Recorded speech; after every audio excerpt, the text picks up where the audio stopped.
There are so many people in the United States who spend their entire working lives to put themselves into a position to be able to spend your retirement years in a city like Phoenix. Sounds like a dream to most people. There's world-class golf. We have some of the best amenities in any city in the United States. And not to mention, it is sunny about 300 days out of the 365-day calendar year. And although all of these things are true, I have seen it many times before that people get here, you're 3, 4, 5 years into retirement, and there's a couple things that you wish you would have known before retiring in Phoenix and purchasing a home. So today in this video, I am breaking down the top 5 reasons why people are either frustrated or end up actually hating retirement in Phoenix, Arizona. My hope is that by the end of the video, you can avoid these 5 things and end up retiring in Phoenix with all the confidence in the world and enjoy your retirement years and spend them exactly how you want to. My name is Keegan McDowell. I am a top producing real estate agent in the Phoenix Metro Valley, and I help dozens and dozens of retirees retire to Phoenix, Arizona every single year. I have seen firsthand why they love it and why maybe they don't love it, and some things that they regret. And if you are somebody who is thinking about retirement in Phoenix, I make all types of videos for people exactly like you who are either thinking about retiring or moving to Arizona. And with that being said, let's get into it. So for the first thing that I see people regret the most when retiring in Phoenix is that when they choose to live here year round and not do the snowbird thing where they come here for the beautiful winter months, they realize that the heat is extreme here in Phoenix and maybe they weren't ready for it. And for retirees who want to stay active year round, when we hit that June month through September, the heat is pretty much relentless. It's going to be over 110 degrees daily, and although it is a dry heat and there's not much humidity unless there is a monsoon or a rainstorm, it still is relentless heat and it kind of weighs on you. I describe the heat here in Phoenix as sort of exhausting heat. You just get tired of it. It's not too bad if you plan to be outside and you know you're going to be in the heat, but it's the in-between times. Getting in and out of your car after your car sits in the heat, or just having to go around back to take the trash out, do a couple things in the yard. The heat is overbearing and it is really exhausting. And for about 4 months of the year, it severely limits the activities that you can do outside. So for those retirees who moved here to golf and to hike, play pickleball, and spend most of their days outside, these 4 months are pretty much going to keep you indoors. Unless you're getting up at 5:30, 6 a.m. to go for a walk, have an early tea time, or play pickleball early in the morning. Once you reach about 10 a.m., it's going to be upwards of 100 degrees here in Phoenix in the summer. So for the hours of the late morning to the late evening, about 7:30 p.m. after the sun goes down, you're most likely going to be stuck indoors or need to be by some body of water or a pool. So for those retirees who are planning to be active and also are going to be here year round and not snowbird back up north or somewhere else where the weather is a little bit more tame, you are going to realize how hot and how extreme the heat here is for about 4 months in the summer. So with every problem, there must be a solution, and for me, there are a couple solutions. One is if you're retiring to Phoenix from one of the northern states where the summers are a little bit more mild, my first suggestion would be to keep a summer home so that you can travel back home to wherever you are coming from for those 4 months of the summer. You get a taste of home, you get a taste of more of a mild summer, and you don't have to bear the exhaustion of the summer heat here in Phoenix. But if you are someone who has to stay here 12 months year round, I would suggest getting a home with energy efficient windows, good insulation,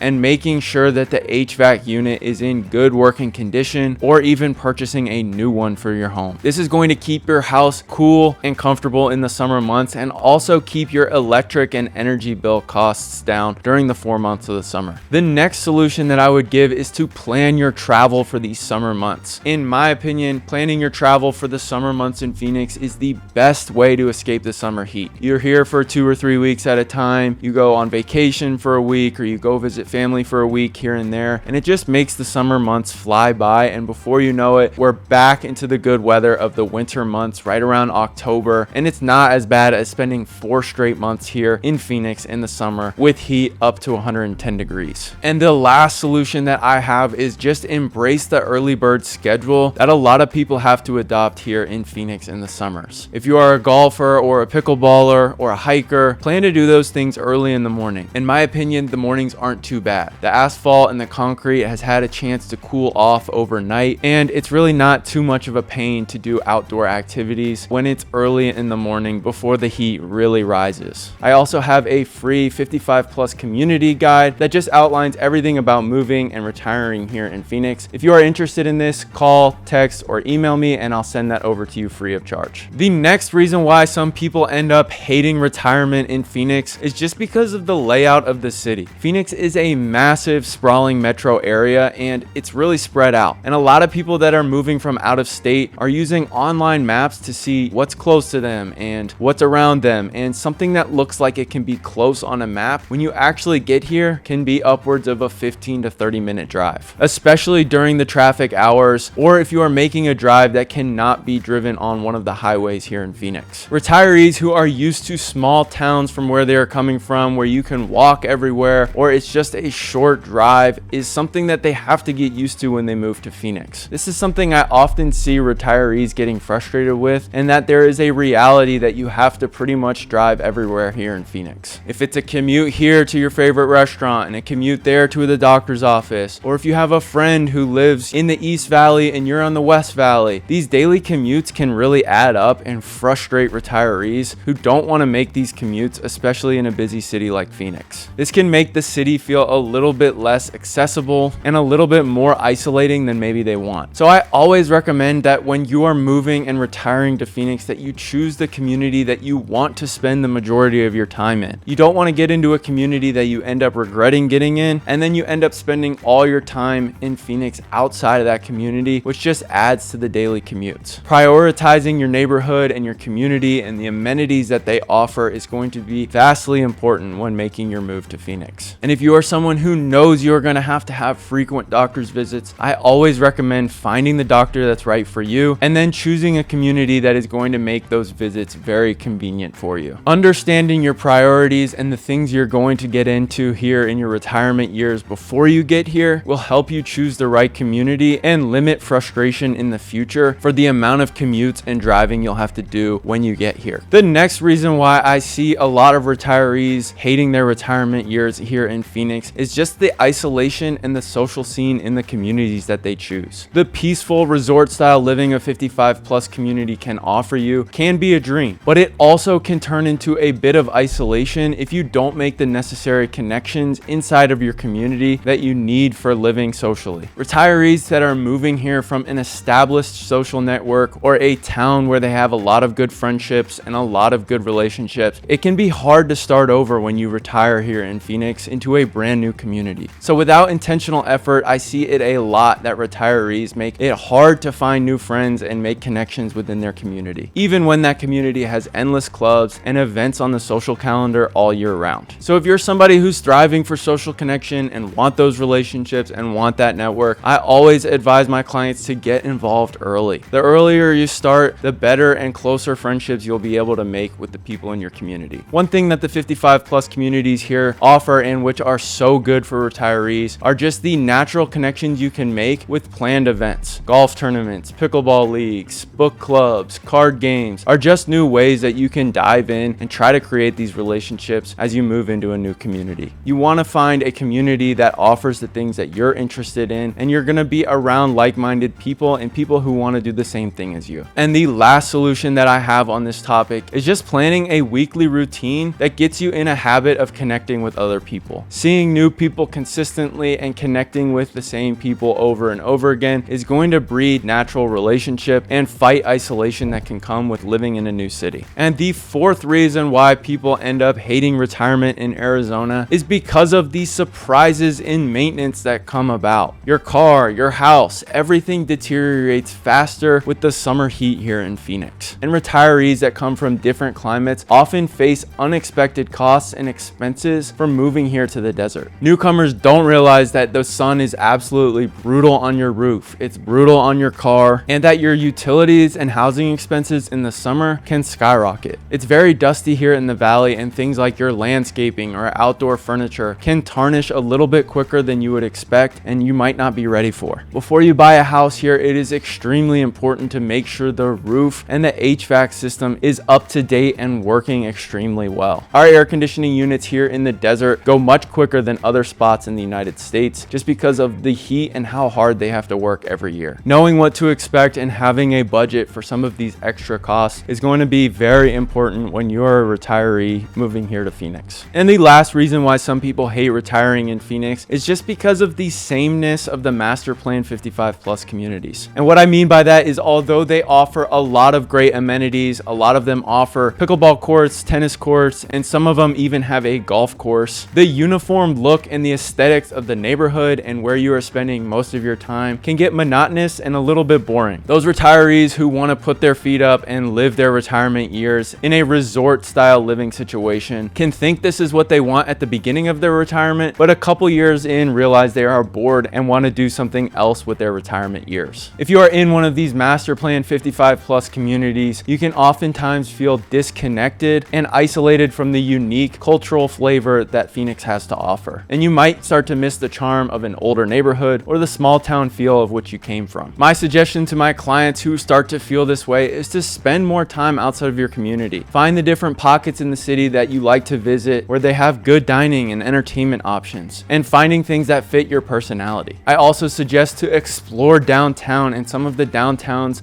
of the smaller pocket areas like downtown Gilbert, downtown Chandler, or going into Scottsdale, or even up to Flagstaff and Sedona. Being able to find a balance of where you're spending most of your time in your Master Plan 55 plus community, but also venturing out into the greater Phoenix area is going to benefit you and keep you from getting bored in your day-to-day life. Retirement in Phoenix can be absolutely beautiful, and it is beautiful, but there are a couple trade-offs that can happen and regrets that can happen if you're not well prepared. The last thing you want to do is be excited to retire and move to Phoenix and then get here and end up hating it or regret your move. You don't want to feel stuck and isolated. You want your retirement years to be fruitful and full of life. That is exactly why I help my clients every single day understand the real picture of what it's like to retire in Phoenix. And if you are someone who is ready to make that move or is thinking about making the move, feel free to contact me with my contact information below, and I would love to help you figure out what is best for you.